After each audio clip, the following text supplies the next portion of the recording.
that case is that it doesn't matter where the tort is committed for the purpose of founding jurisdiction in the DIFC. The DIFC rules of jurisdiction are not the same as the UAE rules of jurisdiction, or indeed the same as the English rules of jurisdiction. The DIFC rules of jurisdiction are set out in Article 5 of the Judicial Authority Law, and it is worth just going back to that article to make good my point.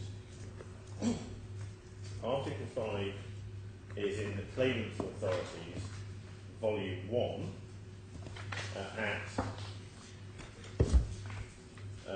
tab 4.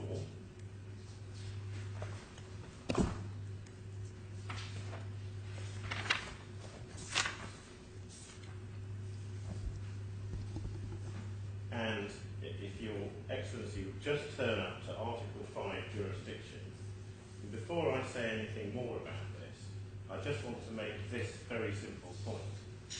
This is the only law or authority that Your Excellency needs to look at when considering whether the DIFC courts have jurisdiction. It's the only law of the DIFC which says anything about that topic, and it says everything that there is to be said about that topic. Now, how does it work? Well, I know Your Excellency will be very familiar with this. It says the Court of First Instance shall have exclusive jurisdiction to hear and determine, and then it sets out at subparagraphs A, B, C, D, and E 5 sets of circumstance which, if the case falls within one or more of them, will confer jurisdiction on the DIFC court. And Your Excellency will read that some of them refer to incidents or transactions which have been wholly or partly performed within the DIFC and is related to DIFC activities. Well, I can see that when you're asking where an incident occurred, then perhaps it might matter to consider the law of where an incident occurred. And others relate to contracts performed or partly performed in the DIFC, and so on and so forth. But we are not interested in any of those provisions. We are only interested in provision S, which says the Court of First Instance shall have exclusive jurisdiction to hear and determine civil or commercial claims and actions to which the DIFC or any DIFC body, DIFC establishment or licensed DIFC establishment is a party. And DIFC establishment is defined in Article 2 of this law, and there is no dispute that the defendant is a DIFC establishment. So we do say that that is the beginning and the end of the argument as to whether this court has jurisdiction. The jurisdiction is confirmed by Article 5A, and there is no doubt that this case falls within Article 5A(1)(a). Indeed, that is not disputed. Now, the cases also make clear that in order to found jurisdiction within Article 5A(1)(a), all you have to do is show that the relevant entity is a DIFC establishment. And that is plain from the decision in Corinth, which is in Volume 1 of the Defendant's Bundle at tab 7. If you would just turn that up.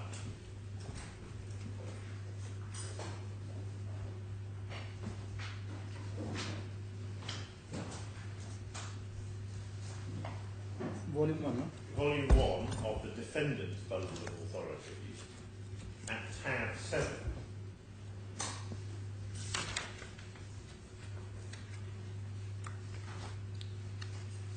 Paragraph 50.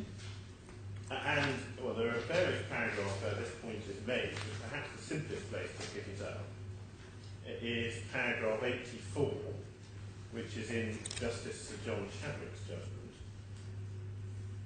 And we can pick it up quite easily. He asks a question in the previous paragraph, and he answers the question no, and he says this: access to the jurisdiction of the Court of First Instance through the gateway provided by paragraph A of Article 5A1 of the original law as amended by Law Number 16 of 2011, that's to say the Judicial Authority Law, is not so restricted. Whatever may have been the position before the issue of Law Number 16 of 2011, and I should not be indicating any disagreement with the view expressed by the Chief Justice in his judgment on this appeal, the position following the issue of that law seems to me free from doubt. Access through the gateway provided by paragraph A of Article 5A1 is available in the case of civil or commercial claims and actions to which a licensed DIFC establishment is a party. Once it is shown that the party by or against whom the civil or commercial claim is brought is an entity or enterprise licensed, registered or authorised by the DFCSA to provide financial services or to conduct any other activities in accordance with the DIFC laws, the requirement under paragraph A is met. The jurisdiction exists ad hominem. There is no further transaction-based requirement comparable to those imposed under paragraph B and C of Article 5A1. So there is only one requirement, and that is that the relevant party is a DIFC entity or a DIFC establishment, but as this party is. Sorry to disturb you, but again, here before the DCJ, it's not a tort claim, which is, in my view, the tort claim could has different approach in regard where the tort is committed. Well, Your Excellency, let me... as an special circumstances in this type of claim. Right. Well, let me address that in two ways, if I may. The first is that I'm not sure Your Excellency is right to say that this case is not a tort claim.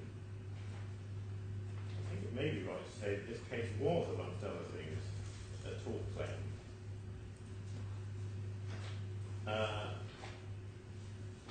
We can come back to that in a moment.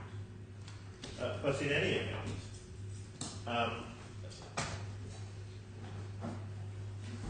there is, well, perhaps we could go back to the jurisdictional founding law, which is Article 5A, and look at that again.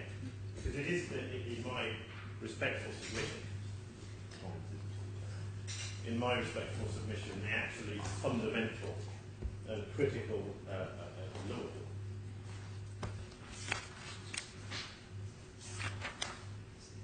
And it is, as I say, Claims Volume 1, Tab 4.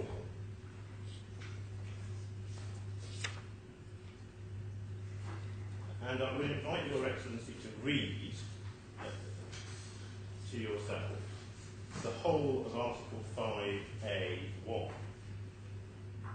And when doing so, well, I just invite Your Excellency just to read the whole of that article. Yeah, I'm aware of it. Yeah. And there's no part of that article which says where the claim is a claim in tort, different principles apply.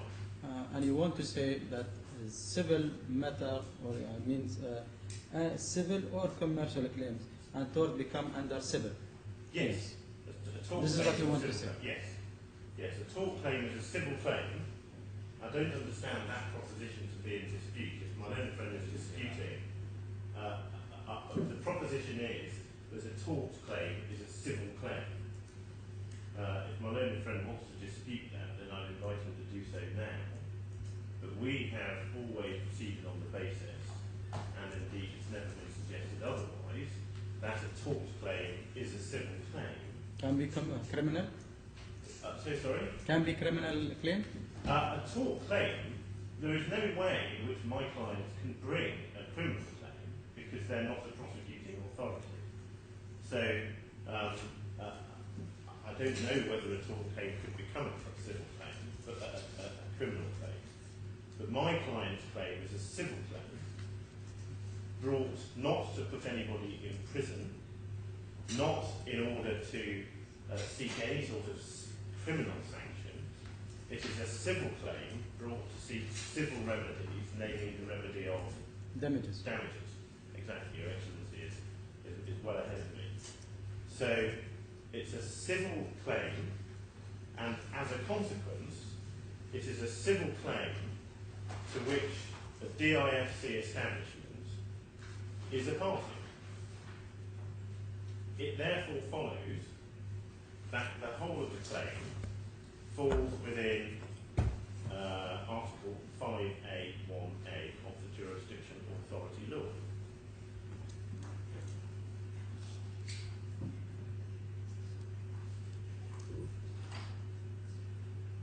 I'm so sorry, I'm told that in our bundle, tab 15, that's correct, yes. Yes. And which bundle? This is the same bundle that Your Excellency is in. And this is Corinth. Does Your Excellency recall we were just looking at Corinth and Sir John Chadwick's judgment? And really one needs to look no further than the first page, in fact the first 2 lines of the judgment on the second page of the report. The appellant claimed damages against the respondent for a tort committed outside the DFC, but sued the respondent in the DIFC courts, invoking Article 5A(1)(a) of Dubai London. That's the Judicial Authority's law. And as Your Excellency has seen, that tort claim was one which the DIFC Court of Appeal decided it had jurisdiction over. And the reason it decided it had jurisdiction over the claim is because the defendant was a DIFC establishment or DIFC registered company and was accordingly an entity which fell within the scope of Article 5A(1)(a) of the Judicial Authority Law. So, tort claims, contract claims, any sort of civil or commercial claim against a DIFC entity is one which falls within Article 5A(1)(a) of the Judicial Authority Law, and therefore one over which this court has jurisdiction. Now, that is all there is to be said on whether or not the court has jurisdiction. Now, my learned friend makes, as we understand it, a slightly different point, which is, even though this court has jurisdiction under Article 5A(1)(a) of the Judicial Authority Law, somehow, because, as he argues, the tort was committed outside his jurisdiction, i.e. outside the DIFC, the court should refuse to hear the claim and send it off to Saudi Arabia on the basis of the doctrine of foreign non-convenience. Now, our answer to that is, as Your Excellency has heard, that where the defendant is domiciled in the DIFC, the doctrine of foreign convenience doesn't apply at all. But even if the doctrine of foreign convenience does apply, as my learned friend asserts, the location of where the tort occurred is entirely irrelevant to that doctrine. And we can make good that submission by looking again at Spiliata. And Your Excellency will remember, Spiliata is the case upon which my learned friend rests his entire argument on foreign non-convenience. And would Your Excellency just take that case up again? Well, the defendant... I think we were looking at it, weren't we, in the defendant's bundle, and it is bundle At the end of the bundle? Volume 1, so sorry.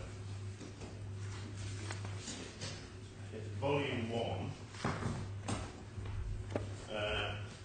forgive me, tab 17.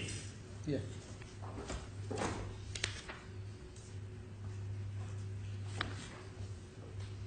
Now, my learned friend referred, Your Excellency, to a decision of the House of Lords in a case called the Alberforth, upon which he placed great reliance for the proposition that where the tort occurred was terribly important.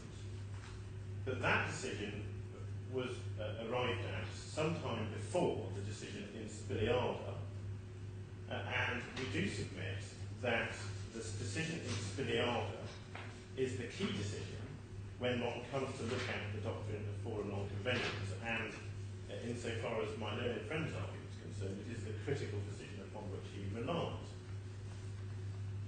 And if Your Excellency would just turn again to page 476.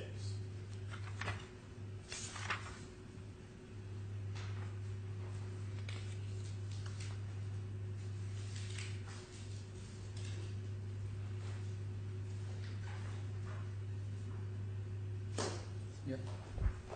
And the critical principle is identified in subparagraph A. The basic principle is that a stay will only be granted on the ground of forum non-convenience, where the court is satisfied that there is some other available forum having competent jurisdiction, which is the appropriate forum for the trial of the action, i.e., in which the case may be tried more suitably for the interest of all the parties and the ends of justice. So that's the question. And when Lord Gough comes to consider the factors that are relevant to whether or not a case can more convenient, a foreign forum is an appropriate forum, i.e. whether it is a forum in which the case may be tried more suitably for the interest of all the parties and the ends of justice, he sets out the factors that the court should consider at page 477 at the end. Since the question is whether there exists some other forum which is clearly more appropriate for the trial of the action, the court will look first to see what factors there are which point in the direction of another forum. Then he refers to substantially less inconvenience or expense. Then he says convenience is the wrong term. And he says that for which the action had the most real and substantial connection. And then he says this: it is for connecting factors in this sense that the court must first look. And these will include not only factors affecting convenience or expense, such as availability of witnesses, but also other factors, such as the law governing the relevant transaction, and the places where the parties respectively reside or carry on business. So those are the factors, those are the sorts of factors. What Lord Gough does not say, as Your Excellency well I'm sure have picked up, is you have to look at the place where the tort was committed. Lord Gough doesn't say that. What he says is you have to look at the sort of factors which indicate which is the appropriate forum where the case can be tried best for the interests of the parties and the ends of justice. That's the formulation which he adopts. So my learned friend is quite wrong to say that the place where the tort was committed is critical in any way in relation to the doctrine of forum non-convenience. Before I move on from this point, can I just make one further short point, which is this. Of course, Your Excellency has mentioned the UAE, the principles of jurisdiction outside the IFC within the UAE. As we understand it, those principles don't recognise the doctrine of forum non-convenience at all. Those principles don't recognise. If we had chosen to bring a claim against the defendant in Dubai or in Abu Dhabi or wherever, let me start that again.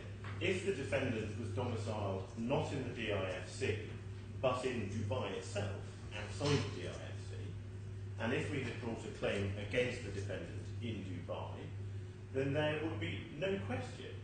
The defendant would not be able to come along to the court and say, well, we want to invoke the doctrine of foreign non-convenience, and we want you to send this case off to Saudi Arabia. That would not be an option available to the defendant if the defendant was being sued outside the DIFC in Dubai. And we do respectfully submit that it should not be made available as an option to the defendant just because the defendant is being sued inside the DIFC in Dubai. A defendant that has chosen to incorporate itself in this jurisdiction cannot, we submit, escape the consequences of doing so by invoking a doctrine of foreign non-convenience, which would not be available to it if it had chosen to incorporate it in onshore Dubai, if I can put it that way. Your Excellency, did that answer Your Excellency's question? Yeah, it's okay. I'm grateful. May I just say one more thing about this before we move on? I think Your Excellency's question was is there a case which tells us, is there an English case which tells us where the tort was committed? Well, the answer to that is it depends entirely on how you characterise the tort. Now, my learned friend took Your Excellency to a passage in Dicey and Morris, a well-known legal textbook on international private international law, which referred to negligent misrepresentation and defamation.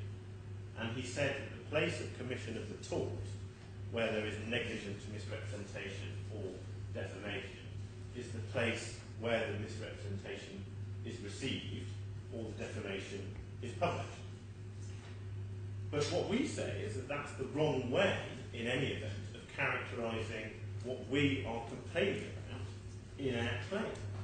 What we are complaining about in our claim is the work that was done by the defendants in compiling the report. The negligence was a negligent failure to actually produce a proper report.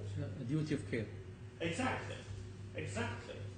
And that duty of care, that negligent failure to produce the proper report, did not occur in Saudi Arabia. It occurred all over the place, in fact. It occurred in Kuwait, we understand, because some of the report was written in Kuwait. It occurred in the UK, because we're told that one of the UK entities of the Protiviti group had a hand in drafting the report. It occurred in Abu Dhabi, because we're told that some of the people who worked on the report were in Abu Dhabi. And it also seems to have occurred in this jurisdiction, the DIFC, because, unless I'm wrong, that was where the report was signed off. So it occurred all over the place. And that's another reason we submit for why analysing anything on the basis, particularly this case, on the basis of where did the tort occur, is going to lead to a very confusing and inevitably wrong result. It doesn't help, we submit, to ask where the tort occurred. But in any event, all of that, as I've said, is beside the point.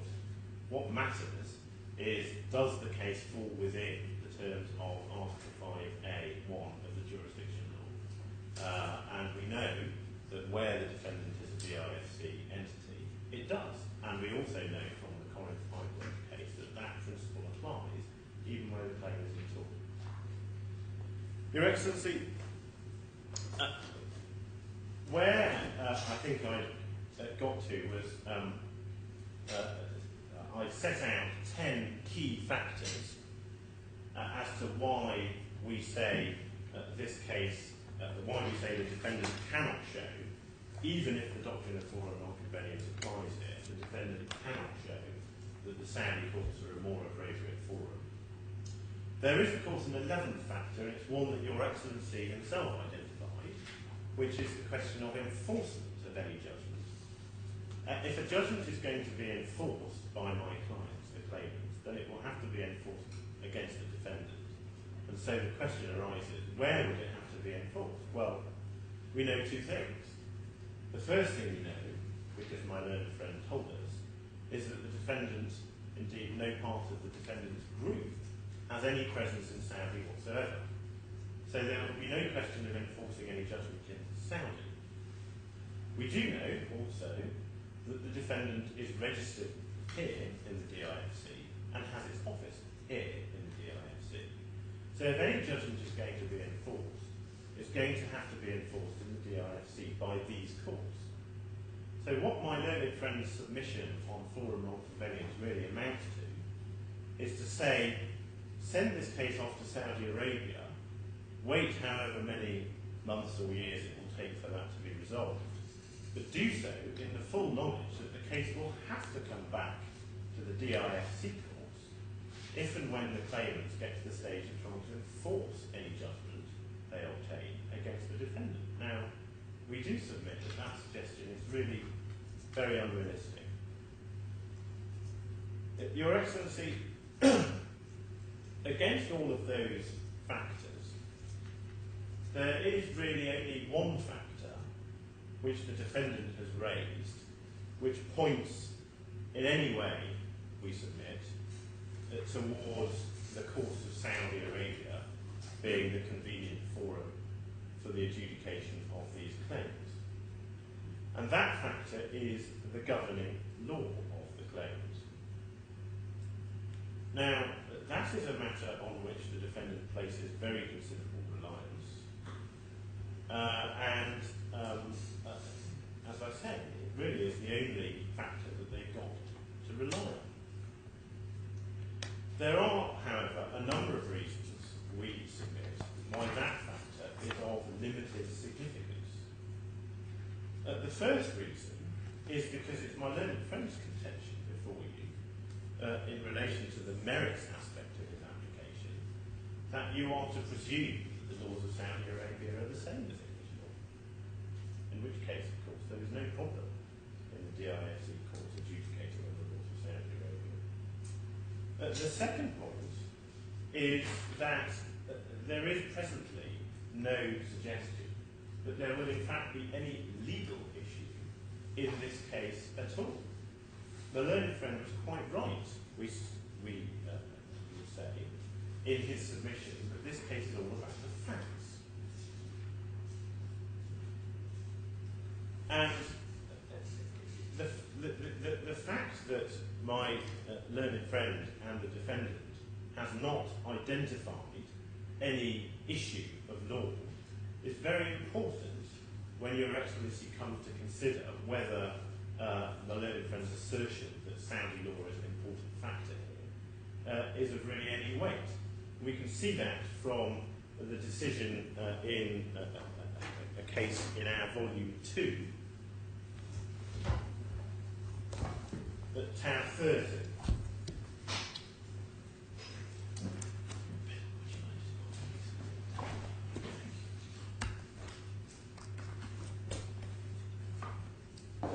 Your Excellency doesn't need to grapple with the facts of this decision because the point I want to get from it is very short, and it's at paragraph 72 of the judgment, which is at page 539 of the report. Thank you.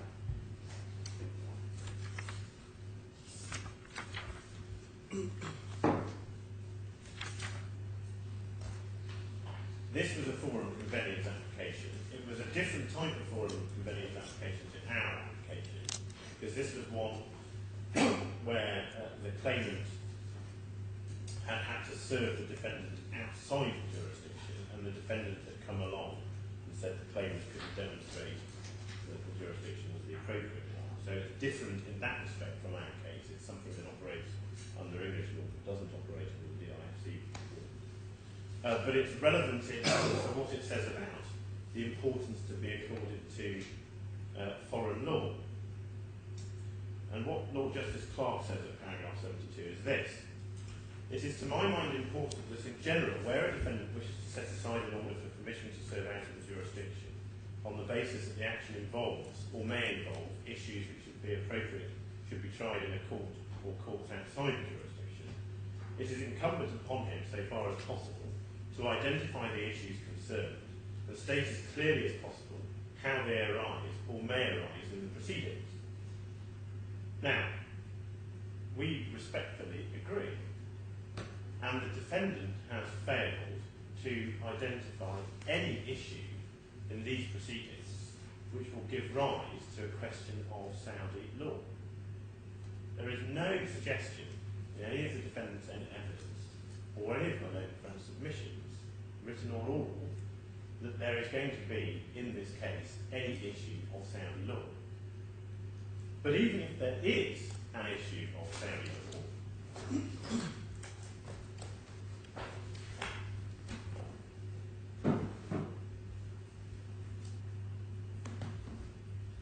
this court is perfectly well equipped to deal with it, and it can do so in exactly the way that the court directed it should be dealt with in the Al-Kharafi and Bank Saracen case.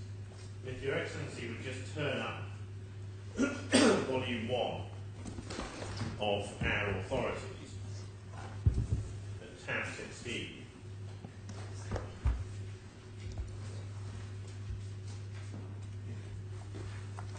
the expert point? yes, this is the expert point, and it appears right at the end of the authorities. This was really quite an extreme case. This was a case in which a Swiss defendant was sued in the DIFC, and the court accepted, the DIFC court accepted, that there was an exclusive jurisdiction clause in its contract with the claimant, which conferred exclusive jurisdiction on Switzerland. But the court nonetheless rejected the defendant's application to stay the proceedings on foreign non-convenience ground.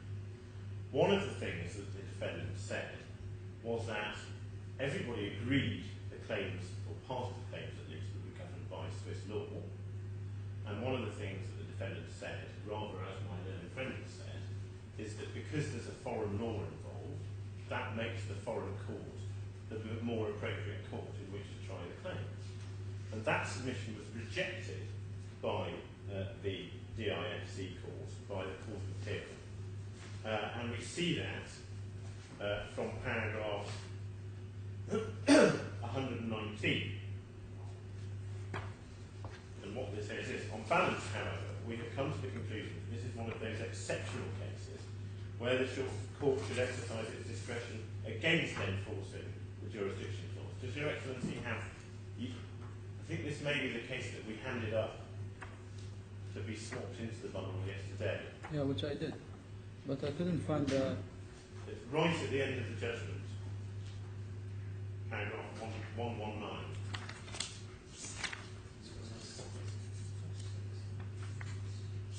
It's okay. Yeah. And it says this: on balance, however, we have come to the conclusion that this is one of those exceptional cases where the court should exercise its discretion against enforcing the jurisdiction clause and should permit the proceedings against Saracen Switzerland to continue in this court, which we consider to be the appropriate forum in the interests of justice, convenience and fairness. To the extent there will need to be consideration by the DIFC court of relevant principles of Swiss law, expert evidence can be called to enable the court to give effect to the choice of Swiss law in the contracts. Nor does production of witnesses who may be in Switzerland present significant difficulties or excessive costs. So there, the DIFC Court of Appeal says that even though there's a jurisdiction clause in which the parties have agreed that the matter should be tried in Switzerland, it is not going, the DIFC Court will not reject jurisdiction and grant a stay on foreign and non-convenience grounds. And the Court of Appeal also says that it could perfectly well deal with matters of Swiss law by having expert evidence. Well, if any matters of Saudi law arise in this case, then this court can perfectly well deal with those matters in exactly the same way as the Court of Appeal indicated this would deal with matters of Swiss law in the Al-Kharafi case.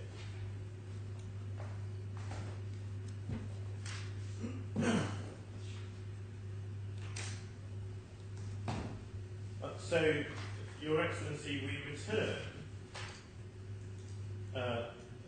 to the question that my learned friend poses, which is Saudi the more appropriate forum, in the sense of being one where the case can be tried in the interest of the parties for the ends of justice, to use Lord Gough's formulation.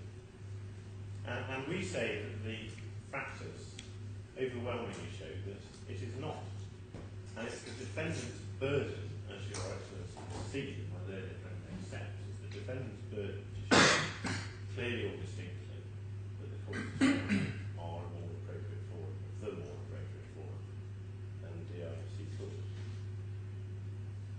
There's one more point I want to make before I move on from this little topic on my learned friend's little forum of convenience arguments, and that is his suggestion that these proceedings are somehow a collateral attack on the CMA or the CRSD. And what he said is that these claims are somehow an attack on the CMA or an attack on the CRSD. That is wrong. There is no attack being made on the CMA. There is no attack being made on the CRSD. And my clients are entirely confident that they will succeed in front of the CRSD when the matter comes on for substantive adjudication. But they have no means, my clients, the claimants, have no means of recovering their losses from the CMA or the CRSD. There is just no mechanism that would allow them to do that. And that's explained, Your Excellency's note, by Mr. Adel Al Mojil at paragraph 37 of his statement. I think I took you to that yesterday. It's at bundle 8, tab 9, page 37. So there's no way in which the losses can be compensated for by the CMA or the CRSD. And similarly, there's no way in which the claimants can sue this defendant in front of the CRSD. There's no mechanism which allows that. So the only way that the claimants can recover their losses is by suing the defendant and suing the defendant somewhere else. They can't sue the defendant in front of the CRSD. And the claimants can hardly be criticised for suing the defendant where the defendant resides. Its office is here. It's an DIFC incorporated entity. So the suggestion that the action by suing the defendant in the DIFC the claim is somehow a collateral attack on the CMA or the CRSD is, we submit, completely wrong. Your Excellency, the final point on forum non-convenience is the risk of injustice point. And whether or not there is a risk of injustice should the claimants be required to litigate in Saudi. And there are two aspects of well, there's really, it's a very short point this. The first is that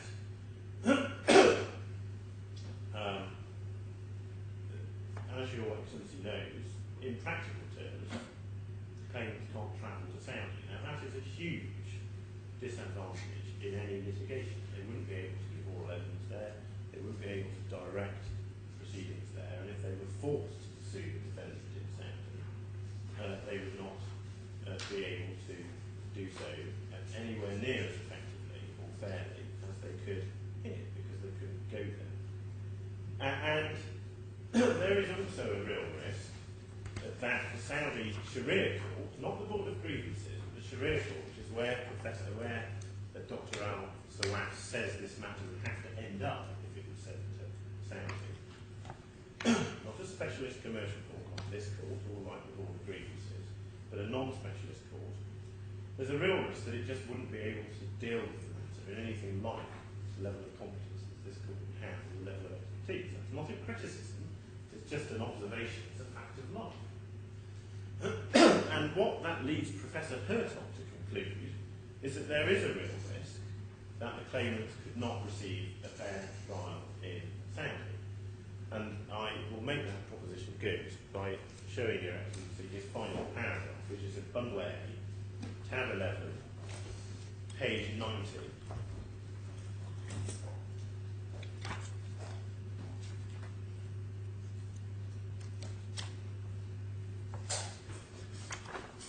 Paragraph 75. So the final sentence of this report says there is a real risk that the plaintiffs in the case at hand would not get a fair trial in the country, by which of course he means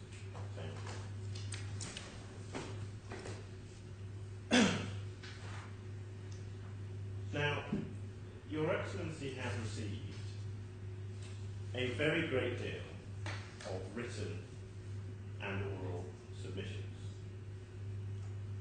And there is danger of thinking, because of that the answer to this application is very complicated. But we submit it is not complicated at all. So far as the first part of the application is concerned, the defendant argues that the court doesn't have or should not accept jurisdiction over these claims because the claimants haven't demonstrated that the strength of their claims is sufficiently strong. The answer to that question is very simple. The answer to that question is that the rules governing jurisdiction are comprehensively set out in Article 5A of the Judicial Authority Law. Those rules apply to all civil claims, including those in tort, as Your Excellency has just seen. In order to bring a claim within the jurisdiction of these courts, all you have to show is that you fall within one of the 5 gateways identified in that article. And there is no dispute that the defendant is a DIFC establishment and therefore falls within the first of the 5 gateways identified in that article. There is nothing in that article or any other law which says that a claimant has to get over any other hurdle in order to found jurisdiction in these courts. And that really is an end to the matter. That is the end of that part of the defendant's application. Now,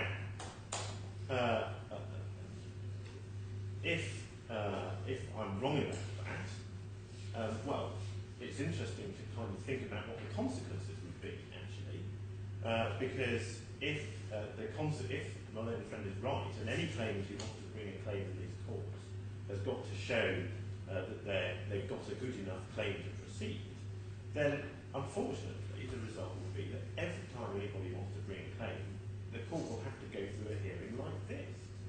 Now that cannot, in my respectful submission, possibly be what the draftsman of the Judicial Authority Law intended. If it was what was intended, they would have said it, and they didn't. So, the consequence of my learned friend's submission would be pretty significant and pretty serious, we submit, for the DIFC courts. But in any event, he's entirely wrong to say, as he does, that there is anything wrong with the claimant's claims.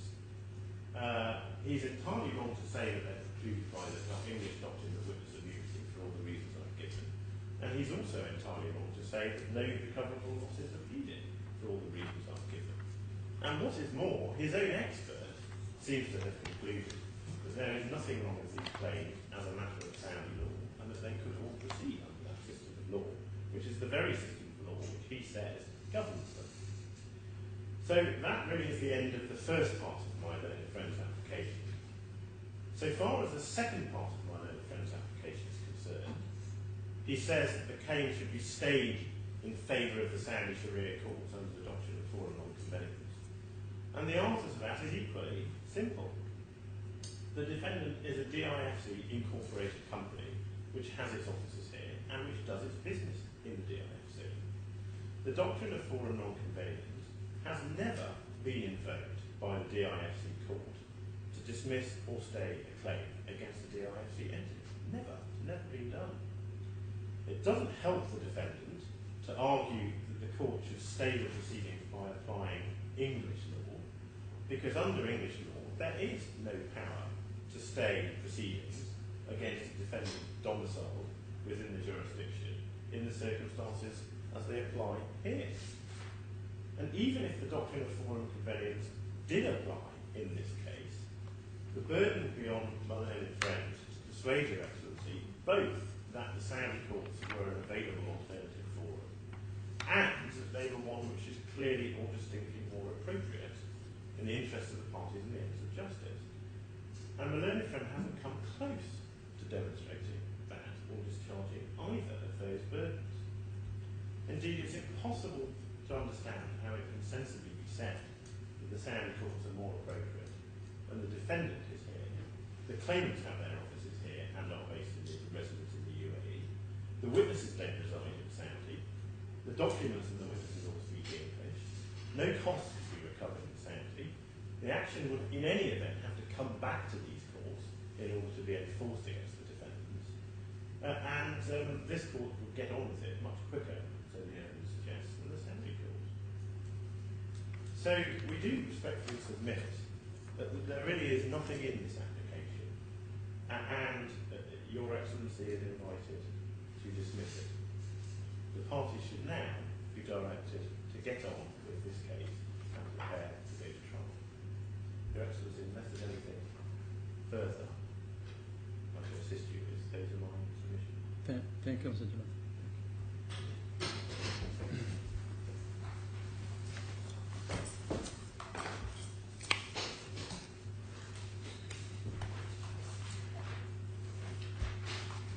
Your Excellency, I propose to deal with the points made by my learned friend in the order that they were made. So I'll start back where he started yesterday, if I may. And his first point was this argument that there's simply no threshold merits test at all when it comes to the jurisdiction issue. And he makes the point that there's nothing in the judicial authority law about this, and of course that's right. There's nothing express in that law which says there is a threshold merits test. Good arguable case, real prospect for success, demonstrating an arguable claim. But the legislation is dealing with the situation when the court has jurisdiction. That's what Article 5A1A deals with. It explains when the court has jurisdiction.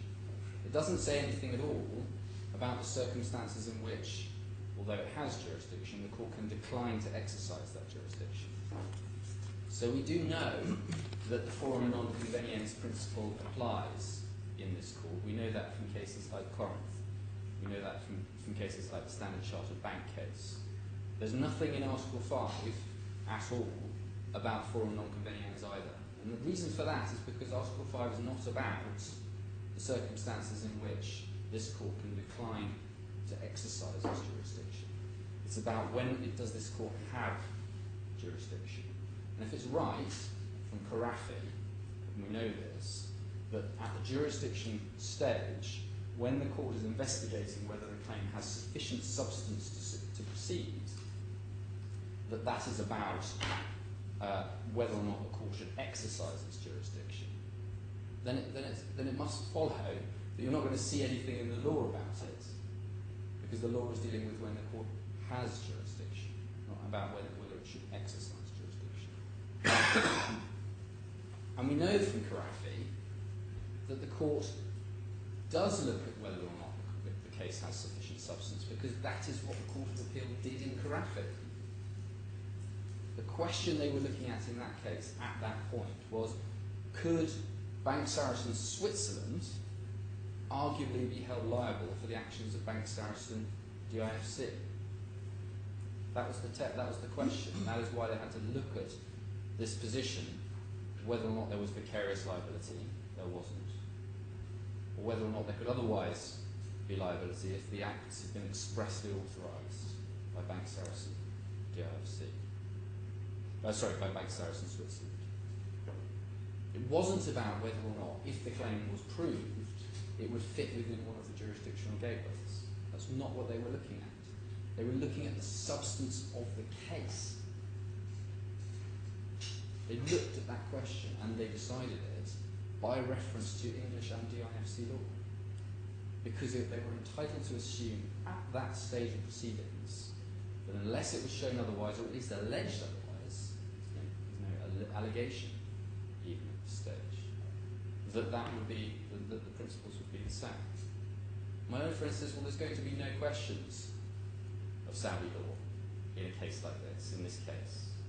Well, if that's right, then it must be available appropriate for this court to assume that the law on these issues is the same. And that was a case about negligent misstatement, which is exactly what this case is about. And I'll come on to the way my little friend was trying to package his case to escape the inevitable conclusion that this is a tort committed in Saudi Arabia, if there's anything tortious at all.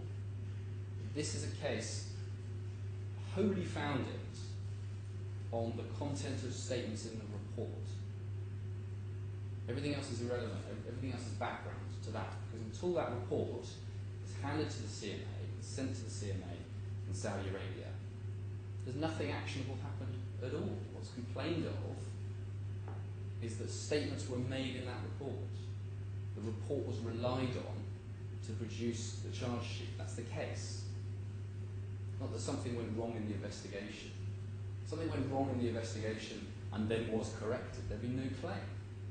If there was something went wrong in the investigation and the report was never communicated, there would be no claim. The claim arises when the report is handed over.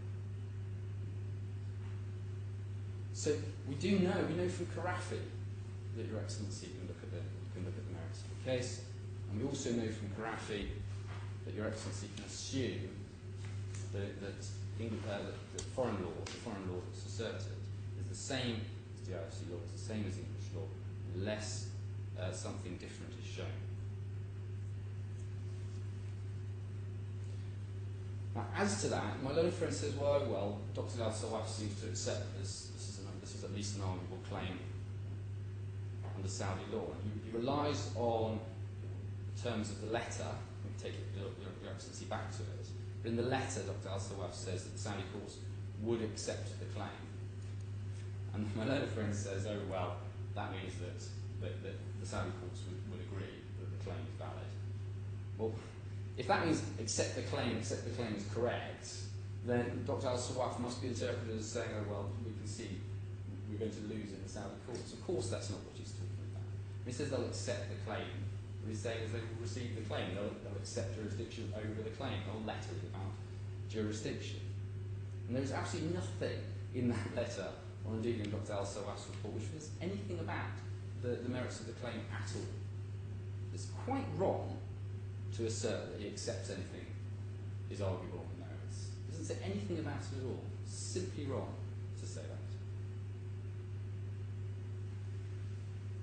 When we come on to the actual questions, where my learned friend has to get over the English principles of being taught, the 2 points that I made, the first being immunity. In relation to immunity, my learned friend relies on 2 arguments. He says immunity only arises where the nature of the tribunal is effectively like that of a court, does the same sorts of things as a court. He says we don't have any evidence about that in relation to this, the committee. What we do, and I've taken Your Excellency to that, and in any event, there isn't any argument about its nature at all. It's conceded in the second claimant's witness statement. I've taken Your Excellency to that. For your note, the reference is Bundle A, tab 9, page 65, and the top of paragraph 17 at the top. And in Dr. Al-Sawaf's report, it is Bundle A, tab 12, page 111, paragraph 20. I've already shown Your Excellency those passages. He then says, the immunity doesn't apply because my client's not a witness in the proceedings. As I've said, it's quite clear that the complaint is about the report, and it's quite clear that the complaint is that the report was used as the basis for the charge sheet, and it's quite clear that the report, on the basis of the claim, was used as evidence before the committee. And that's clear from the particulars of the claim itself. I'll just show you, see that briefly. It's Bundle A, tab 5, page 19.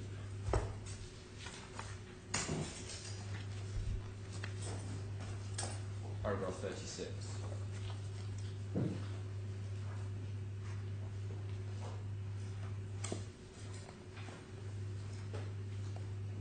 So he says, in his cases, there's always a doubt that the charge sheet clearly refers to the report in many instances, we've heard about that from my own friend, and confirms the CMA's reliance upon the same in copying its contents into the charge sheet and referring to its evidence and proof. So his case is that the report is evidence in proceedings in Saudi Arabia.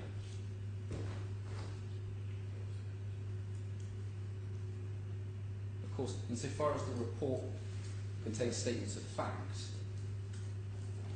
then in effect, my client is being a witness in those proceedings. Insofar as it contains statements of opinion, then its position is like that of an expert in the English courts. But either way, the purpose of the report is to provide evidence, and so the statements made in it are immune.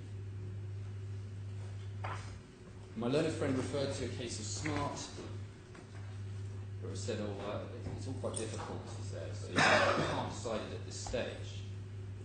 That was said to be the case in light of the principles explained in a case called Darko. I will take your excellency to that case just to show you that. It's in the claimant volume 3 of authorities, behind tab 37.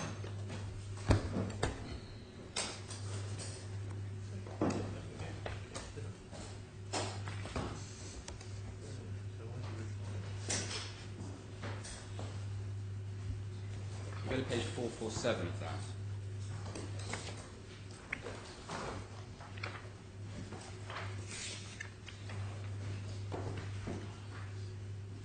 And on page 447, we see there...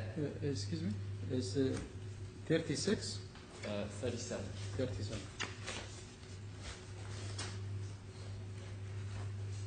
Page again? 447.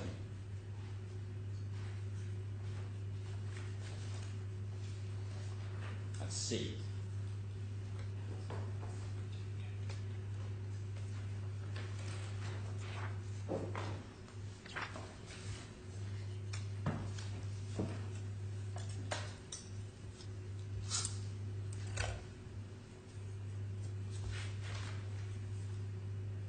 Yeah.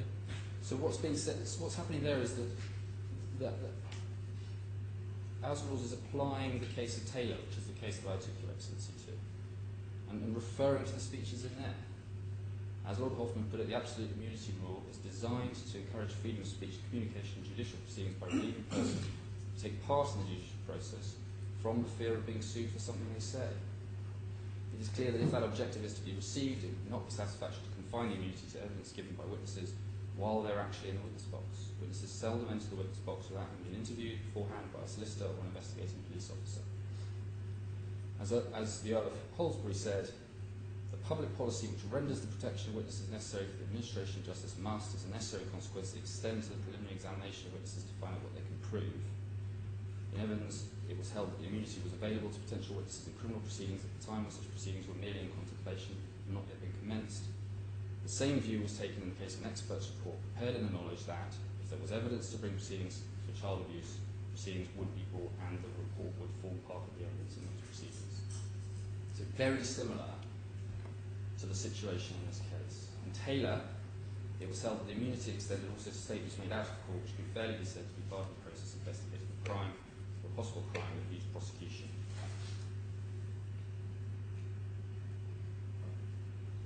In the course of my speech, I referred in this connection to investigating and prosecuting officials with whom they are required to communicate. Protection immunity is available, even if the trial does not take place.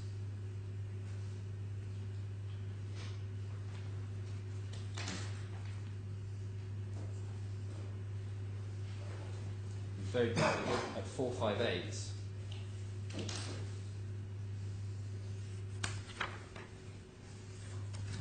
D,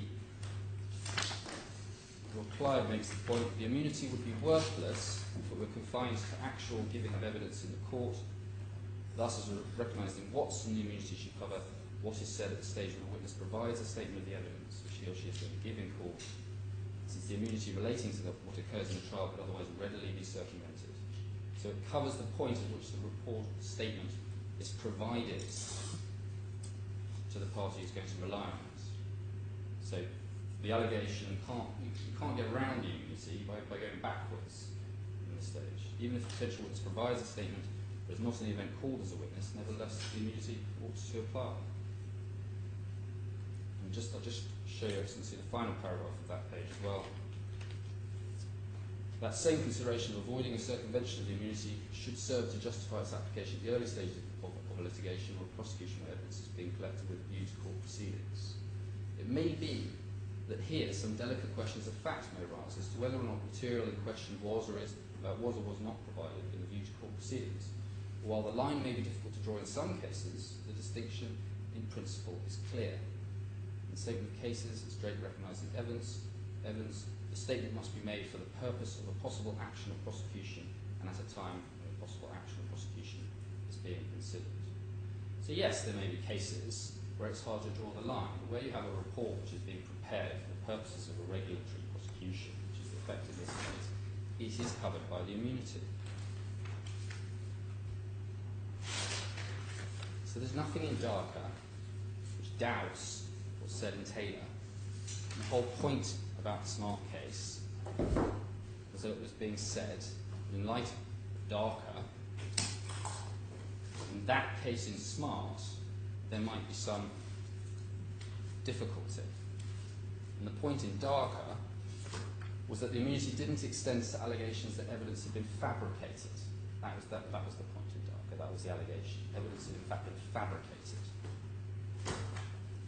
So when we get to Smart, which is the case of tab 39, this bundle, there's no confusion. What was happening in this case was that the claimant was being prosecuted for possession of a bullet. And he had said, well, when I bought it, I thought it was a dummy bullet. And there was a forensic report in that case which said, no, it wasn't a dummy bullet, it was a live bullet. So he had to plead guilty and he was sentenced. Now, it turned out that the bullet was a dummy bullet, but it had been mixed up at the lab with a live one. And there were allegations of negligence in that case in preparation of the report, which was struck out at first instance. What happened at the appeal stage was that the claimants applied to amend to introduce an allegation of deceit.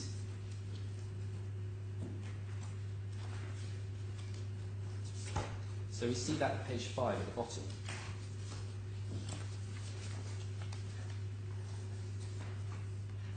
And the allegations there alleged, as seemed to be established on the evidence that was available, at least prima facie, that what had happened at the lab was that records had been deliberately altered. Records relating to the bullet, this is at the bottom of the page, preparing the aforesaid report, had been altered to incorrectly show that it was a dummy bullet, that it wasn't a dummy bullet seized from the claimant's home. So then, that explains what's said at paragraph 27 of this report on page 7.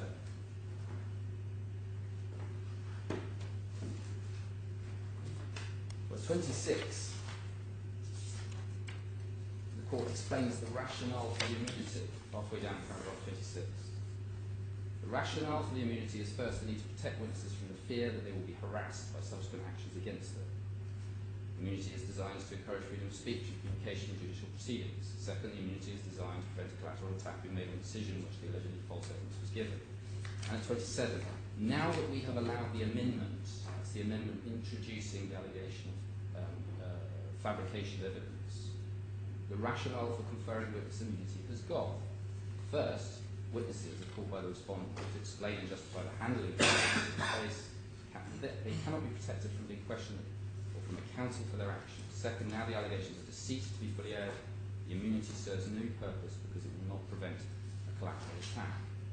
And then over the page, 28. In Darker, the lordships gave differing reasons for declining to extend the immunity to what was alleged to be the fabrication of evidence. No doubt for that reason that the respondent accepts that the documents now disclosed for the proper ground for alleging deceit. And in those circumstances, apart from the resistance to the amendment, they accept that a new allegation should not be struck out. If, as a result of this court's ruling, the trial continues on the basis of allegations of deceit, then it does not seem to be wise to strike out the allegations of negligence. So it's because the deceit was introduced, and the introduction of the deceit allegation removed the point of having the immunity, that the negligence claims survive. Then they go on to say the boundaries between those circumstances in which an immunity can be conferred and those where it will not depend upon the facts. As Lord Cook envisaged, each category of immunity requires separate consideration and justification, while each set of facts requires full examination and determining whether it can be brought within a particular category. And then he says some of the reasons given in the speeches of Darker justify keeping the claim for negligence alive. Not all of their lordships founded their conclusions upon the distinction between negligence and fraud. Lord Hope, for example, noted the allegations referred to things done by the police during the initial stage when they're acting as investigators. That's not the case here. He did not think that it could be asserted without hearing the evidence that the allegations fell within the boundaries of the immunity. Whilst agreeing with the conclusion, Lord Muhairi did not think Justice Drake's decision in evidence extended the immunity to alleged negligent conduct not reflected in a written report or statement. For those reasons, I would not strike out a claim of negligence.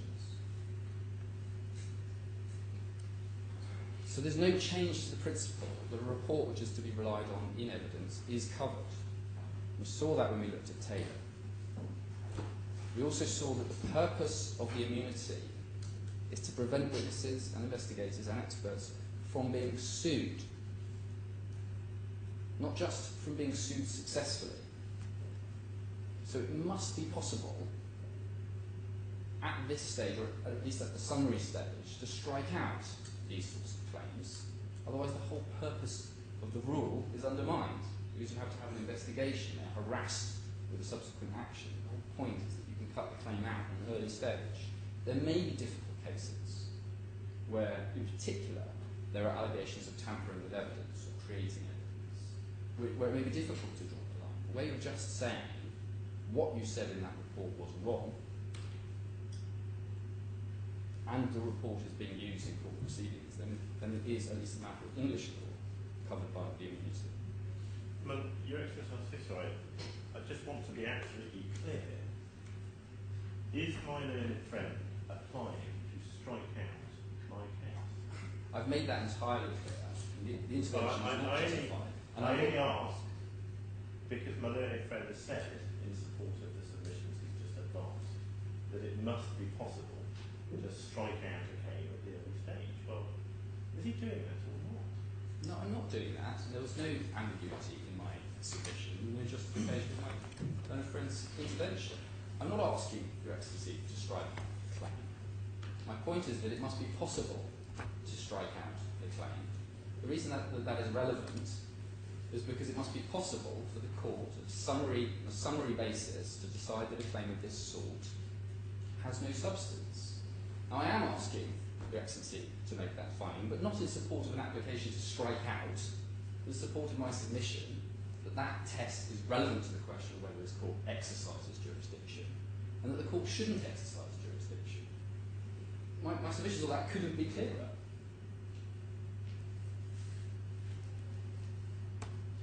The second part of my submission, which is a submission that the court should not exercise jurisdiction or strike out application, is that there is no alleged recoverable loss in this claim. My learned friend gave no real answer to the points that I made, that the misinterpretation of sanctions by government ministry must be an intervening event. How can it be said that we can be responsible for the acts of the government ministry in misinterpreting a finding on the order of the committee? The decisions have been appealed in Saudi Arabia. That's the way it's put in the pleading. It said, oh, well, there's been no judicial process that they participated in. But they have at least attempted to overturn these decisions in the relevant Saudi forum, committee. Done that without success, and so this is an attempt to outflank those decisions, straightforward. And that much of the claim that is advanced to recover losses which have been suffered by other parties, that is, companies which are owned or controlled by the claimants. It's simply an unsustainable claim. In terms of the actual allegations of loss, my learned friend gave some examples of the kinds of loss which you might incur as a result of a freezing order. Well, I accept that as a result of a freezing order you might suffer loss, but no particular loss is alleged. And so the examples that my learned friend gave were, for example, interest. You might suffer further interest, you might incur more interest, or you might incur contractual penalties as a result of not being able to pay debts. But none of that is pleaded, none of that is even alleged.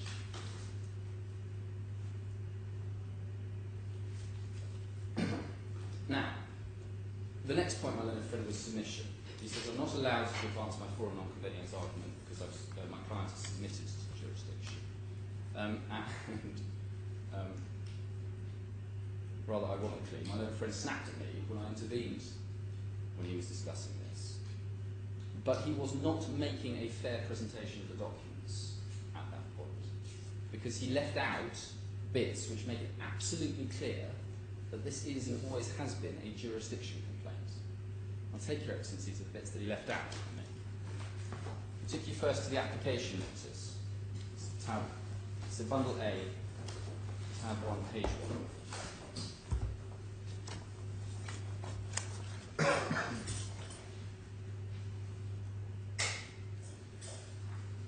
What he showed you were the grounds. What he didn't show you, under Part A, if your excellency has that,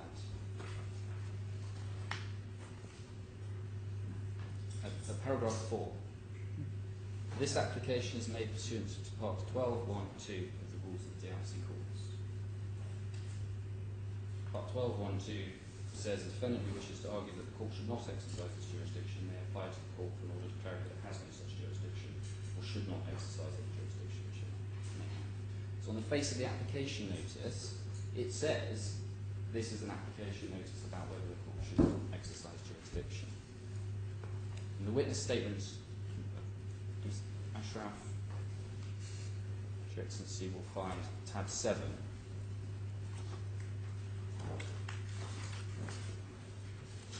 On page 48. You took Your Excellency to paragraph 9, where it says, in short, the defendant relies on 2 grounds. Left out, however, is paragraph 8. The question of whether the DIFC court should exercise jurisdiction over this case is principally a matter for legal argument. I set out here the basic grounds on which the defendant relies in support of its position that the DIFC courts should not exercise jurisdiction. In short, the defendant relies on 2 grounds. So the notion that this is a strikeout, or has ever been presented by me or anyone else as a strikeout, is quite obviously, I would say, wrong.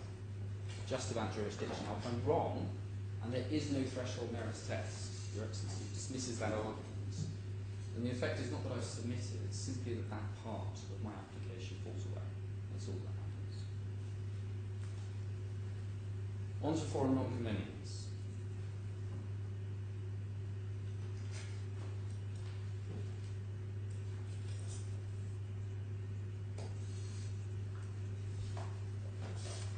My learned friend says the foreign non-convenience is not available where the defendant is domiciled in the DIFC. Now, he doesn't say that that emerges from any aspect of the law of the DIFC. It's not explained in any of the cases, or as it's explained in the legislation. What he says is that this is the result because the DIFC courts should apply the judgment regulation, which is a piece of EC legislation. There's simply no basis for importing that into the DIFC law. My learned friend says, oh, well, if you have some English law, you can have all of it. On nobody's submission, and on no common sense basis can this court say, well, we have to take on board every aspect of English law of jurisdiction. Apart from anything else, the judgment regulation deals with enforcement of judgments as well. The reason for that is because the DIFC has its own law of jurisdiction. But even if you do apply the regulation speaks in terms of EU domicile, parties domiciled in EU countries, EU member states. It says nothing about parties domiciled in the DIFC or any other state at all. It doesn't say everybody must be sued in their home jurisdiction. It says persons domiciled in member states must be sued in that, subject to certain exceptions. So it doesn't even get started even if you bring in the regulation. And the other thing is that the reason why the effect of that has been that you can't get foreign non-convenience in certain circumstances in Britain is because it's mandatory in its terms. It says they shall be sued in those places, and that was the effect of the Lucy case. The judicial authority law is not mandatory in its terms. What it says is that it defines the circumstances in which this court has exclusive jurisdiction.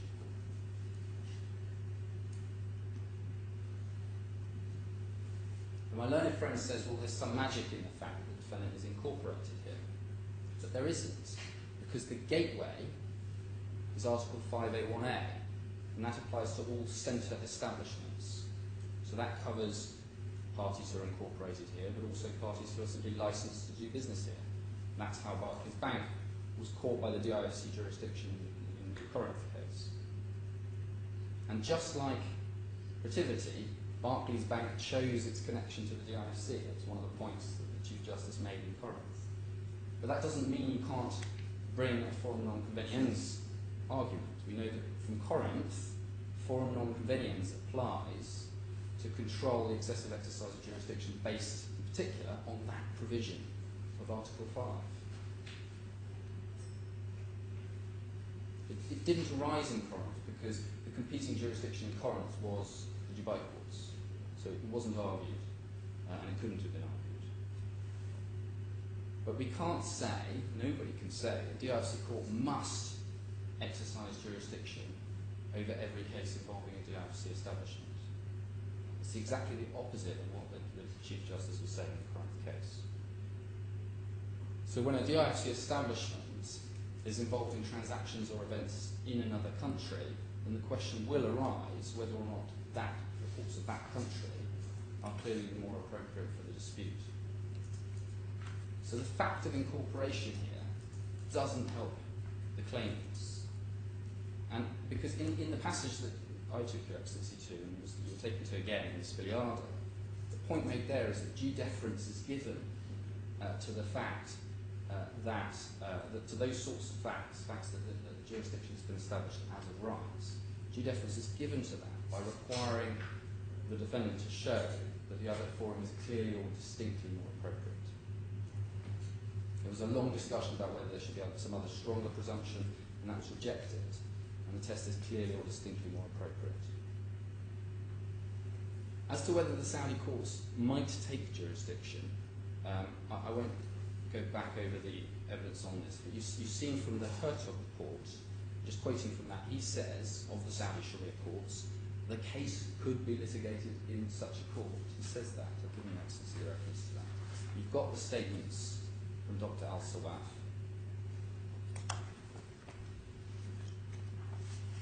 Would your Excellency like me to take you back to that? No, I'm aware of it. I'm grateful. You've got the statements from Dr. Al-Sawaf in his report and also in his letter where he says the court would accept the claim. I learned from us to misconstrue that statement, because he says in terms they would accept the claim. In the absence of any evidence anyway, I say that it would be entitled to assume, just like the DIFC, and frankly every jurisdiction I know of, that the courts would accept jurisdiction over a tort which is committed in that country,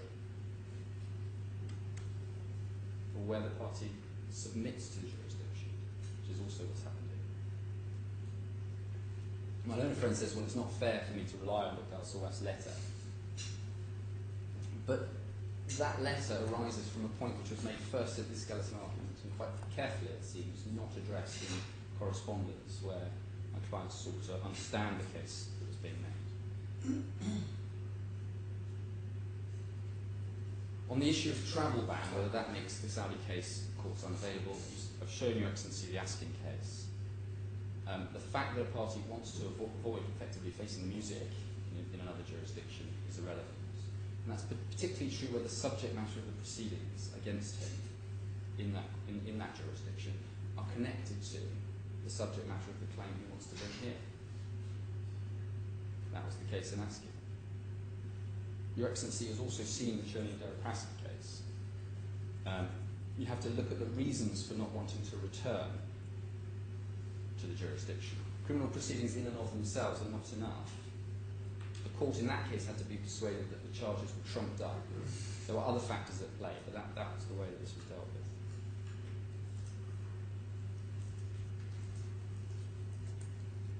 On the test for deciding which is the more appropriate forum, my position is again mischaracterised and then of course labelled absurd.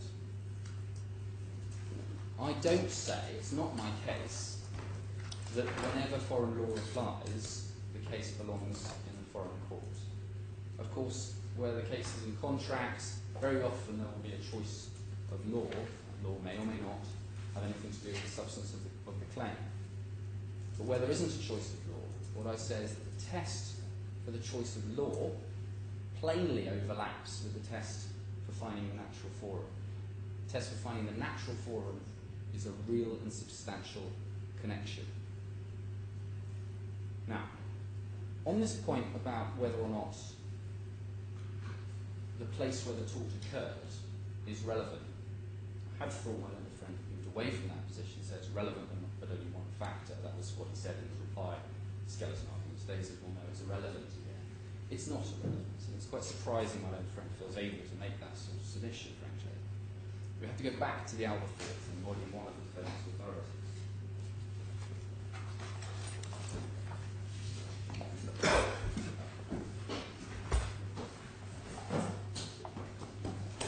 Tab 16.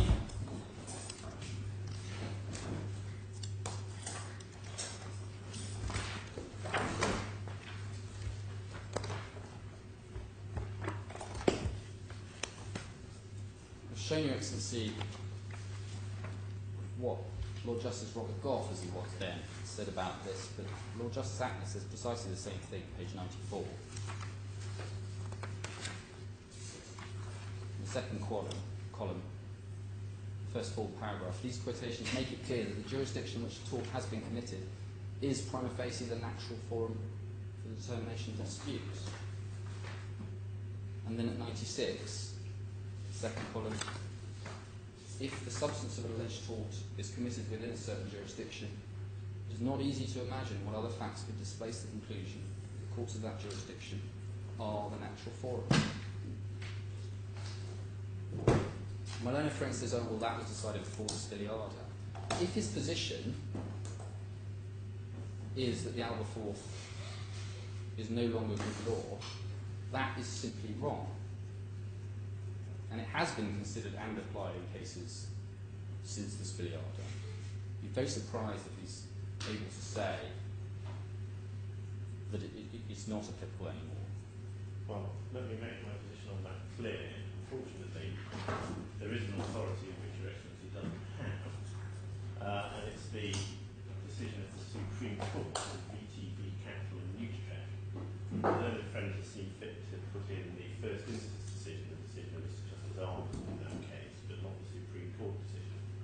And what the Supreme Court says is that it is merely one of the factors, and it does not have primacy. Now, we will provide Your Excellency with a copy of the decision of the Supreme Court, the decision of Lord Mouse in VTB and VTB Capital and Utrecht, which makes direct reference in a passage of that judgment of the Supreme Court to the Alberforth, and makes quite clear what status it occupies. So again, we move away from my learned friend's stated position just a few moments ago that it's just irrelevant. It's now one of the factors. But if we turn to the extract from Dicey in volume 2, which I think Your Excellency too. Volume 2 of my report is at tab 32.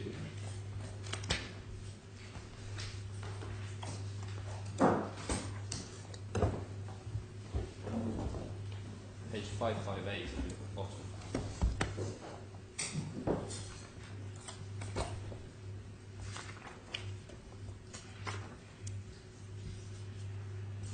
Five eight. 558 at the bottom. And at the top of page 558, in cases concerned with the internal management of foreign companies, there is a strong tendency to see the places of incorporation as the natural forum. I say this case is all about the internal management of the company. It's a Saudi company, because that's what the report was about. And the case will be about whether or not the report was right. So the court will be asked to decide facts about the internal management of the company. In the case of defamation, and perhaps in the case of tort generally, there is a strong tendency to see the place of the tort as the natural forum. This is a case of defamation. This is also a case of tort. There is a strong tendency.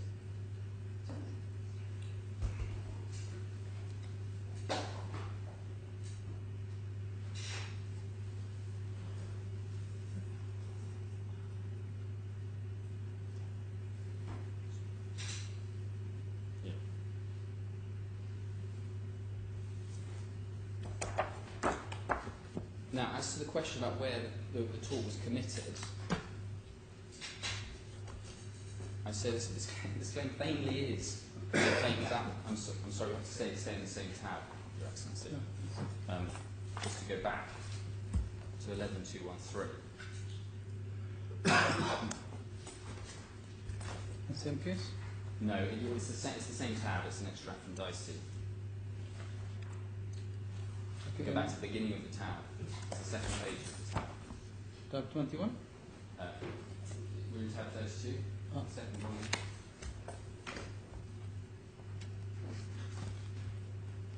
Okay, and page? It's the second page, so it's 453 at the bottom. 11213.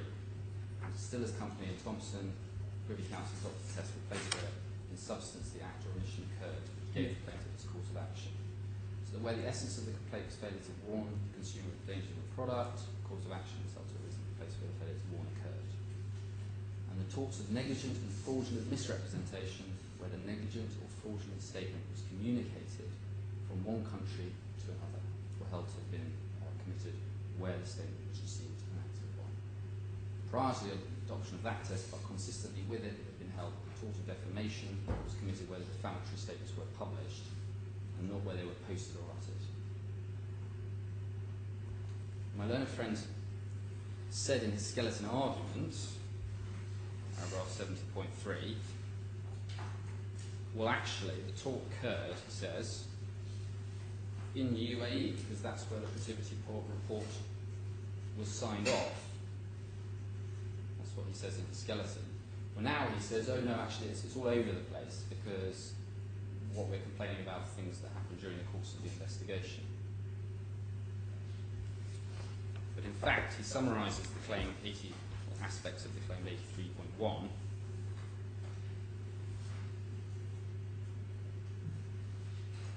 His skeleton, where he says the key matters contained in the report of which complaint is made are set out in paragraph 66 onwards. Those paragraphs identify numerous occasions in the report when Protiviti wrongly made inaccurate statements about the claimant. That is the substance of the claim. That the report wrongly makes inaccurate statements about the claimants. As I've said, until that report is communicated to the CMA, where is there even arguably a tort? It's the communication and the reliance on it which matters. But as I've said, I also rely on the fact that this is all about the internal management of a company and that it involves claims for defamation. Those are all strong reasons to see the Kingdom of Saudi Arabia as the natural forum. They give rise, in the words of the Dicey passage, to a strong tendency.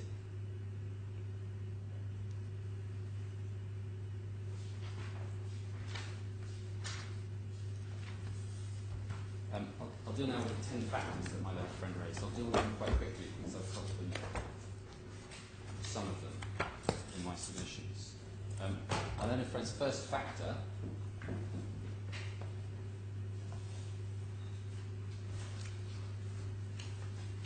is that he relies on the fact that the defendant is registered here.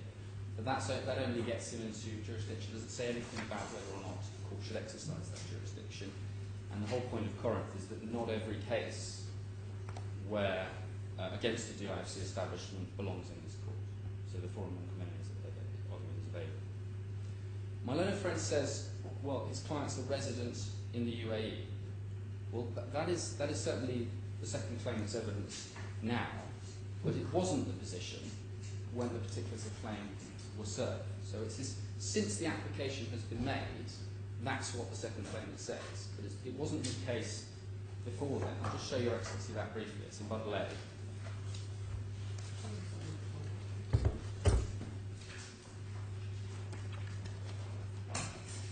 Go to tab 5, page 12.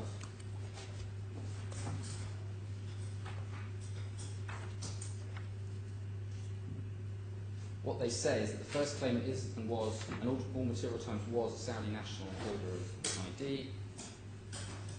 And then it says residing at, and then gives an address in Saudi Arabia. Paragraph 2, the second claimant, and then it says on the second line, residing at, and gives an address in Saudi Arabia. Now, it's right that in his evidence, the second claimant says, oh, well, that was an oversight, that was a mistake.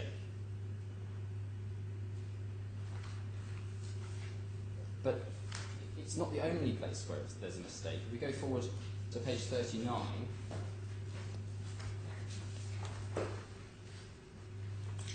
you need to go to page 23.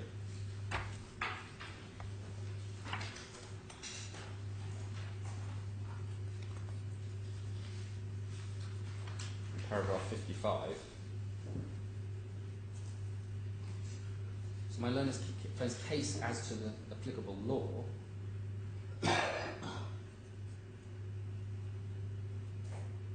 is that the jurisdiction most closely related to the facts and persons of the case is Saudi Arabia. And it said, by way of example, to demonstrate the jurisdiction being asserted, the claimants are domiciled in Saudi Arabia. That is, that's where their home is. So that must be a mistake. All right, well, we'll go forward. I'm hearing lots and lots of intervention from the other side of the court today.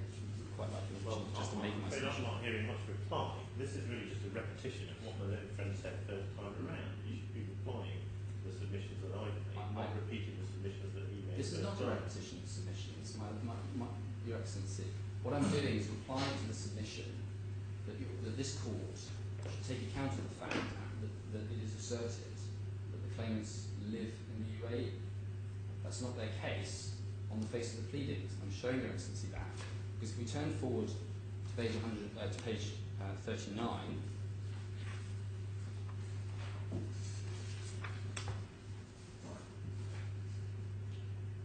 paragraph 120A,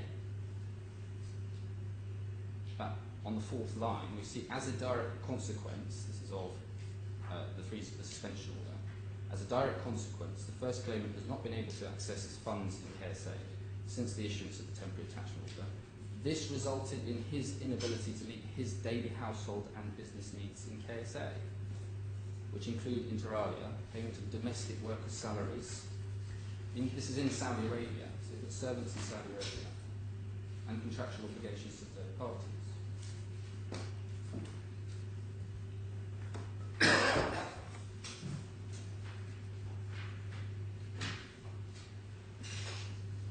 And then on page 41, B, talks about the travel ban. Claims talk about the travel ban.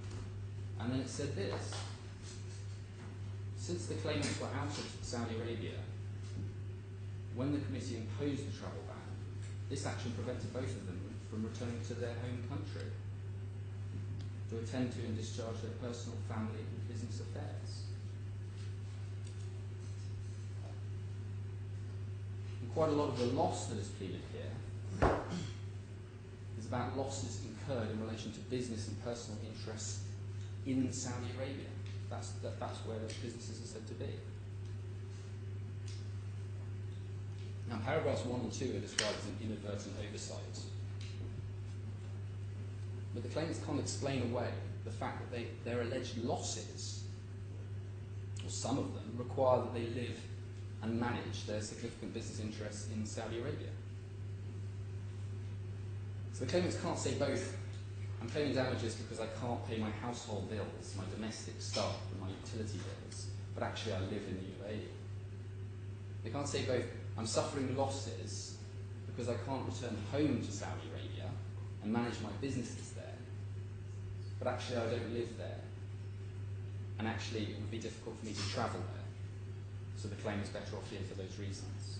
And no doubt they do have houses in the UAE. It seems to be, well, certainly what they say, but their home, they say in their pleadings at least, is in Saudi Arabia. But at the very least, what Your Excellency can see from this is that what they're saying about the travel ban is that it's stopping them from travelling back to Saudi Arabia to manage their business. So, absent the travel ban, they would be going backwards and forwards between here and Saudi Arabia all the time. That's part of their case. So, at best, this adds nothing to the travel ban issue, because absent the travel ban, they'd be going there all the time anyway.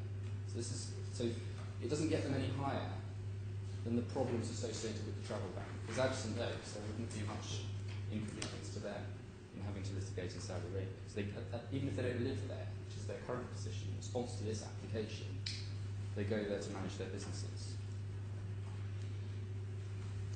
As to the location and language of witnesses, my learned friend only considers Protiviti member employees and the claimants. That's all he's got in his mind. And as to the position of the claimants, as I've said, it adds nothing to the first aspect of this, and therefore adds nothing really to the position that they can't get there because of the travel ban. But there are other potential witnesses. So we're talking about 13 defendants to the committee proceedings. All of them are employees of the company. Presumably there will be others in Saudi Arabia who can attest to the management of the company, and that's what this is all going to be about. And then there are the CMA, the employees, the people who were themselves directing and participating in the investigation.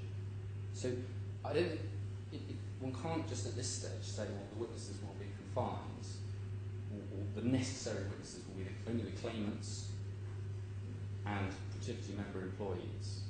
In relation to the Protiviti member employees, that position is completely neutral anyway, because none of them are even in the UAE, let alone the DIFC.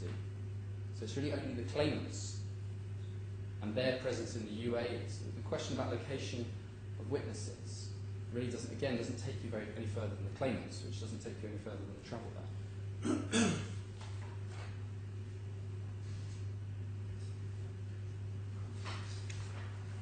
As to the report,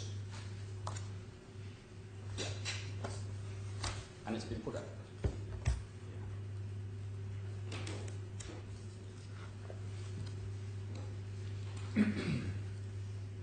As to the other point my letter phrase says, well, the documents and located in will be in Arabic. He refers to the report. It looks like the report has indeed already been translated into English. That's pleaded in my letter friend's case, paragraph 28 of his particulars of claim. The report has been produced in English with an accompanying Arabic translation. My letter friend's witness exhibits a series of documents which are in Arabic and have been translated. But his primary response and point on this was he says, well, if you look at the report, there are references to documents and there are quotations from those documents and they are in English, and therefore the underlying documents must be in English. But that doesn't follow at all. There's no basis for that assumption. If there's an Arabic version of the report, presumably the quotations in that will be in Arabic, but one doesn't therefore assume that the documents are primarily in Arabic and in English. We know that the contract between the CMA and Protiviti is in both languages, and there's no basis for assuming that there are any other documents which Protiviti will have. And under the contract, they're obliged to return all of the documents to the CMA. That's Article 15 of the contract itself.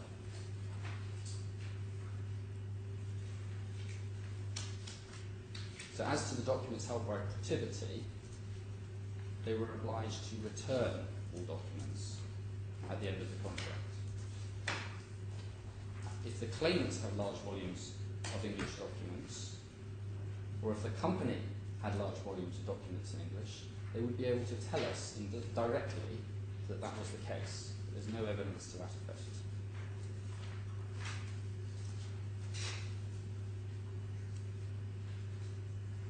Yeah. My learned friend made a new point in his submissions yesterday where he said, well, you can't usually get costs in Saudi Arabia if you win, but that is simply irrelevant. Those are the sorts of factors which used to be considered to be relevant, but that has changed, and the position is summarised helpfully in the VTB case,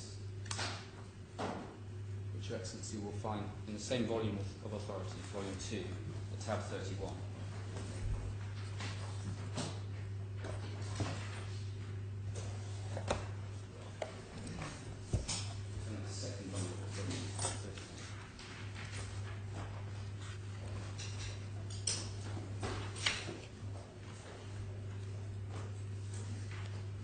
Go to page 76 of that. 31 or 31A? 31. On page? 76 at the bottom. So it says, although earlier cases had suggested that it was relevant to inquire whether or not a stay or refusal of permission to serve out would deprive the claimant of a legitimate personal or juridical advantage, the correct approach to this question was explained by Lord Gough and Sir Yarder. So it is in Spiliada, but there's another passage, so it's helpfully collected here. For just as Oliver pointed out in his judgment, in the present case, an advantage to the plaintiff would ordinarily give rise to a comparable disadvantage to the defendant, and simply to give the plaintiff his advantage at the expense of the defendant is not consistent with the objective approach inherent in Lord Kinnear's statement of principle and Sim Robina. The key to the solution of this problem lies, in my judgment, in the underlying fundamental principle. We have to consider where the case may be tried suitably for the interests of all parties and for the ends of justice. That we consider the application of that principle in relation to advantages which the plaintiff may derive from invoking the English jurisdiction. Typical examples are damages awarded on a higher scale, a more complete procedure of discovery, a power to award interest, a more generous limitation period. Now, as a general rule, I do not think that the court should be deterred from granting stay of proceedings or from exercising its jurisdiction against grant of leave simply because the plaintiff will be deprived of such an advantage, provided that the court is satisfied that substantial justice will be done in the available appropriate forum. From the discussion in Spiliada, a general principle may be derived, which is that if a clearly more appropriate forum overseas has been identified, generally speaking, the plaintiff will have to take that forum as he finds it, even if it is in certain respects less advantageous to him than the English forum. He may, for example, have to accept lower damages, or to do without a more generous English system of discovery. The same must apply to the system of court procedure, including the rules of evidence applicable in foreign forums. May display many features which distinguish it from ours, which English lawyers think may render it less advantageous to the plaintiff. Such a result may be particularly true of those jurisdictions in which there are many in the world which are smaller than our own, and in consequence lacking in financial resources compared with our own. For that is not of itself enough to refuse the stay. Only if the plaintiff can establish that substantial justice cannot be done in the appropriate forum will the court refuse to grant a stay. So, the procedural advantages of this court are irrelevant. It's not about comparing this court to the Saudi courts and saying this court is better. The claimants have to take the Saudi courts as they find them, unless they can show that justice will not be done. Showed Your Excellency the point that delay in itself is irrelevant unless it can be shown to be excessive, in effect a denial of justice.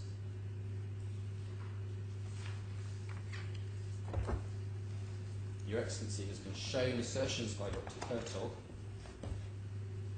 that it might be 20 years, 7 to 9 years or 20 years, but where support is available it comes in the form of anecdotes. It's just not sufficient. My learned friend makes the point that the parties have already spent money here. As I say, that's a consequence of their starting a claim here. That is completely irrelevant. You can't overcome a foreign law convenience argument by making a claim. And his latest point is that, well, enforcement might be easier. It might be easier, it might not. That depends on where the assets are of each party. We don't know anything about the asset position. But it's irrelevant anyway. The question is about the appropriate court for the trial of the action.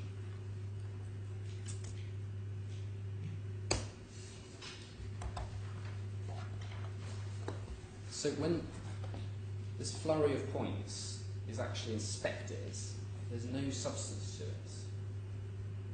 And against that, you have the fact that the tort is in Saudi Arabia. I've shown Your Excellency that. The management is about the management of the company in Saudi Arabia. Saudi law applies and is difficult. And again, it's about the regulation of a company in Saudi Arabia. How can it be said that there won't be difficult questions of Saudi law applied to that? If the points about witnesses and documents go anywhere, they are in favour of Saudi Arabia. If there are documents about the management of the company, they will be there. And it is important, whether or not there's a collateral attack, I say there is, but it is important that the issues which are the subject of this claim and the subject of the report are the subject of regulatory proceedings in Saudi Arabia. I say it's wholly inappropriate for this court to take it upon itself to make those sorts of decisions about the management of the company of Saudi Arabia. And that is similar to the position that existed in the case of Sesklovenska. And I'll just ask Your Excellency to look at page 8 of that report, which is at Defendants Volume 2, tab 23.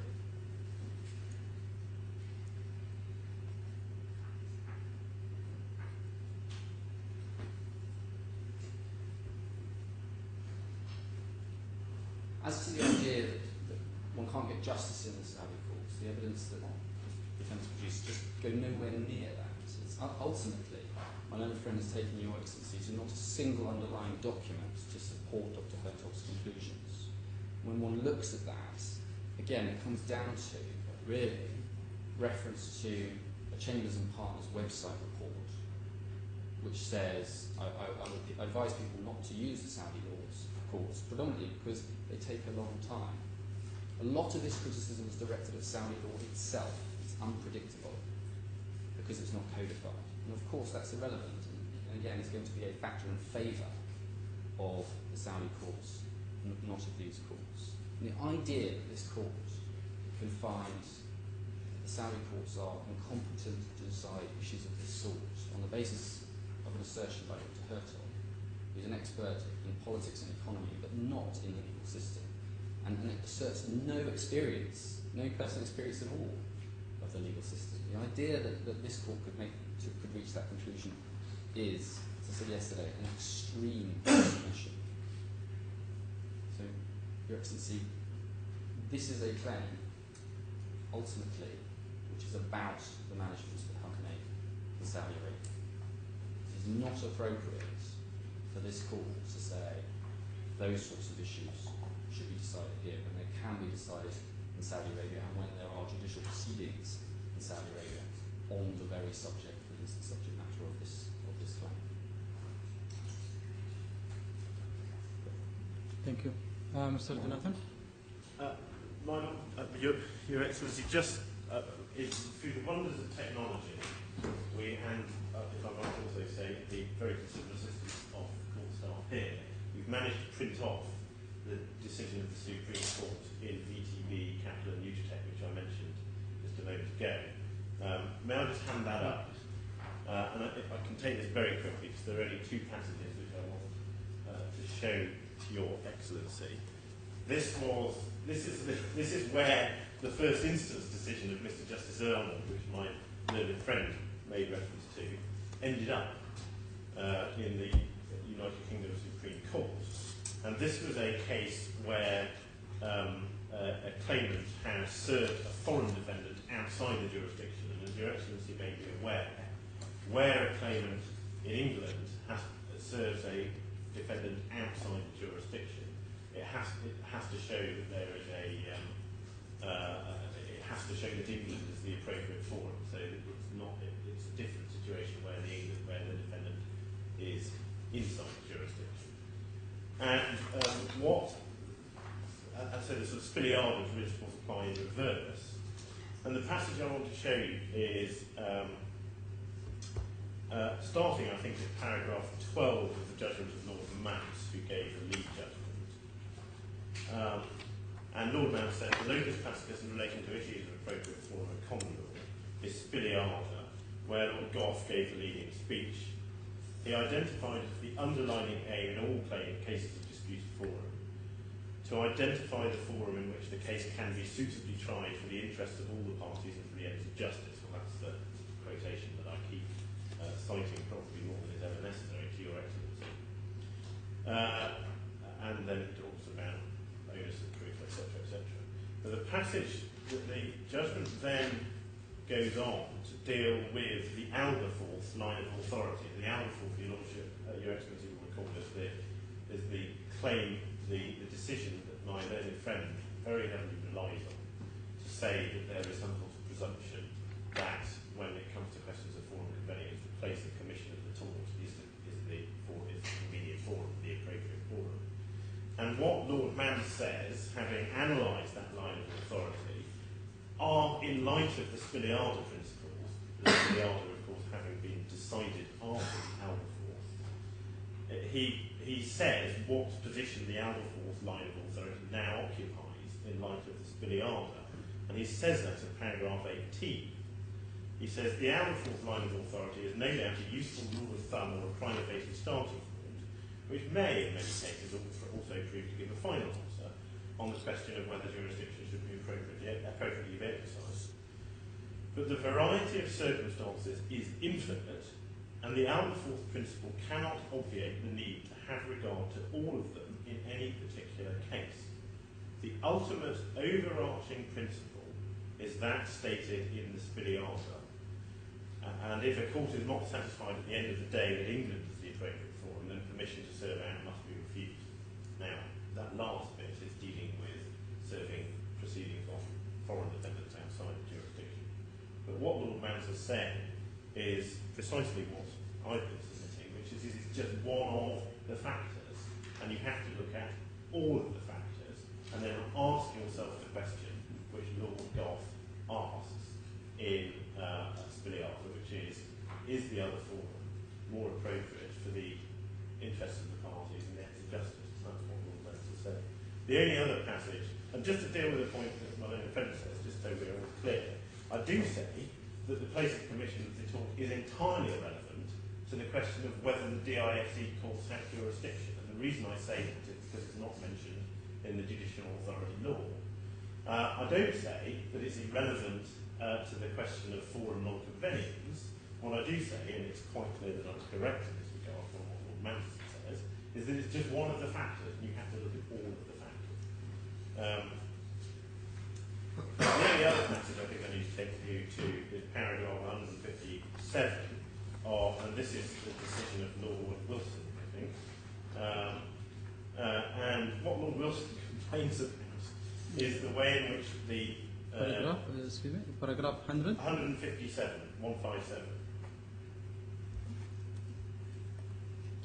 Yeah, it's okay.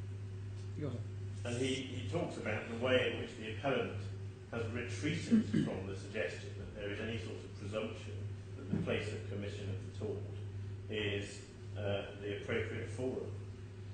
And he says this: to be honest, to dispose of a foreign part of the appeal on the above basis is, in light of this court's intended function, a banal disposal. In retrospect, the question arises whether it is appropriate for there to have been a massive second appeal to this court on the forum issue. In its notice of appeal, VTB, that's the appellant, identified the requisite issue of general public importance relative to the issue in one sentence. The appellant says that if a defendant has committed a wrong in England, there is a presumption, and a strong one, that he ought to answer for that wrong in England. But while he was careful not entirely to abandon his preference for the language of presumption, Mr. Howard conceded, early in his opening address, that it was irrelevant whether such was a presumptive position, a starting position, or a prima facie conclusion.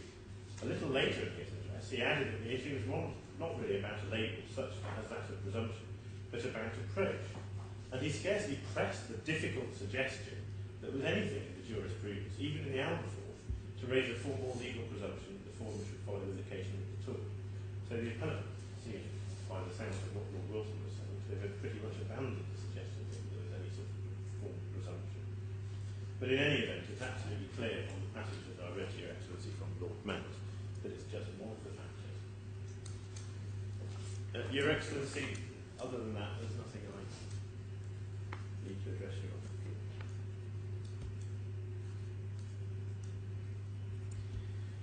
Thank you. Now, I'm going to... you want to say something? No, I was... Yeah. Thanks. I'm going to reserve